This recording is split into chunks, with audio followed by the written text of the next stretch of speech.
নমস্কার, তন্ত্রমন্ত্রে আপনাকে স্বাগত। পরিশ্রমে আনে ধন, পুণ্যে আনে সুখ, আলস্যে আনে দারিদ্র, পাপে আনে দুঃখ। সব কিছুরই ধ্বংস অনিবার্য। জড় জীব সব কিছুরই নির্দিষ্ট জীবনচক্র আছে, কোনো কিছু স্থায়ী বা অমর নয়।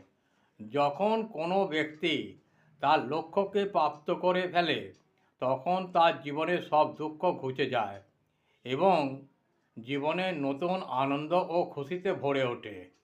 জয় শ্রীকৃষ্ণ। যদি আমার এই প্রয়াসটি আপনাদের একটুও ভালো লাগে তাহলে আমাকে শেয়ার, লাইক ও সাবস্ক্রাইব করতে ভুলবেন না। আর আগে যারা সাবস্ক্রাইব করেছেন বা করেছে তাদের উদ্দেশ্যে জানাই বড়দিকের প্রণাম ও ছোটদের জানাই আমার অফুরন্ত ভালোবাসা। এইভাবে আমার পাশে থেকে আমাকে সাহায্য করে যান। নমস্কার, ভালো থাকবেন, ভালো রাখবেন।